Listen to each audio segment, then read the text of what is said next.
किस प्रकार से शिव पुराण को सुनने से देवराज को शिवलोक की प्राप्ति हुई। तो चलिए प्रारंभ करते हैं। शौनक जी ने शुत जी से पूछा, भगवान वो कथा जिसको सुनने से शिवलोक की प्राप्ति हुई उसके बारे में बताइए। तो शुत जी कहते हैं, शौनक, एक समय की बात है, किरात नगर में एक ब्राह्मण रहता था जो कि अज्ञानी था, दरिद्र था, रस बेचने वाला और वैदिक धर्म से बड़ा ही विमुख था। स्नान दान संध्या आदि करता नहीं था, कर्मों से भ्रष्ट था और वेश्यावृत्ति में तत्पर रहता था, जिसका नाम था देवराज। देवराज जिससे भी मित्रवत रहता था उसके साथ कुठाराघात करके और उसके धन को हड़प लेता था, अगर जरूरत लगे तो उसको मार भी देता था। एक दिन वह ब्राह्मण एक तालाब पर नहाने गया, जहां पहले से ही एक वेश्या स्नान कर रही थी, जिसका नाम था शोभावती। शोभावती के साथ उस ब्राह्मण की अर्थात देवराज की बातचीत हुई और एक दूसरे के मोह में वो मोहित हो गए। समय बीतता गया, तब इस बात का पता देवराज के माता पिता को और उसकी पत्नी को लगा, तो उन्होंने उसको खूब समझाया, लेकिन देवराज ने उनकी एक ना मानी।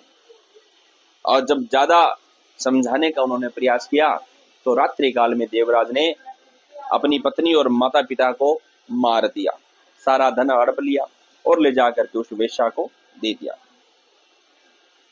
समय व्यतीत हुआ और देवराज को अंतिम समय में किसी कारणवश देवयोग से प्रतिष्ठानपुर जाना हुआ, जहां एक मंदिर के अंदर बहुत से साधु जन जो थे वो एक शिवालय के अंदर भगवान शिव की कथा कर रहे थे।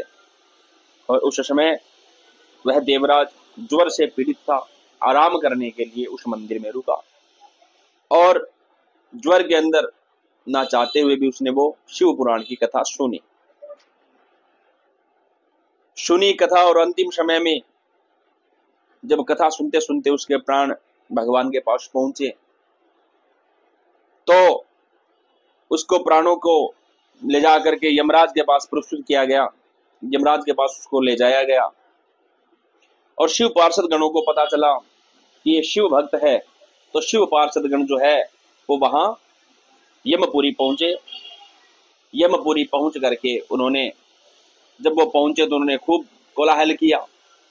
धर्मराज को पता चला और धर्मराज ने जब आंखें बंद करके देखा कि ये सज्जन कौन था जिसको हम लेकर के हैं, तो पूरी कथा का उनको पता चला कि भगवान शिव का भक्त है, भगवान शिव की कथा को इसने सुना है अंतिम समय में।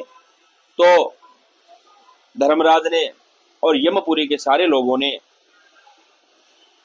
उन पार्षद गणों का खूब स्वागत किया, खूब फूल माला आदि पहनाकर उनका स्वागत किया। उसके बाद शिव पार्षद जो थे वो उस ब्राह्मण को अर्थात देवराज को ले जाकर के शिव धाम में लेकर के गए पुष्प विमान से, और वहां जाकर के भगवान शिव के चरणों में उसको अर्पित किया। तो यह वह कथा, प्रथम कथा जो शुत जी ने शौनक जी को सुनाई थी कि किस प्रकार से प्रभु की अंतिम समय में भक्ति की जाए तो शिव पद की प्राप्ति की जा सकती है। अंतिम समय में भक्ति भगवान की तभी संभव है जब प्रारंभिक काल से थोड़ा थोड़ा भगवान का स्मरण किया जाए, तभी अंतिम समय में जाकर के भगवान का नाम मुख से निकलता है। नहीं तो अंतिम समय में भगवान का नाम मुख से निकलना संभव नहीं है। यह वीडियो अगर आपको अच्छी लगी तो वीडियो को शेयर करें, कमेंट, लाइक, और अगर आप फेसबुक पे देख रहे हैं तो हमें फेसबुक पर जरूर फॉलो कीजिए, और अगर आप यूट्यूब पे देख रहे हैं तो चैनल को सब्सक्राइब जरूर कर लीजिए। हर हर महादेव।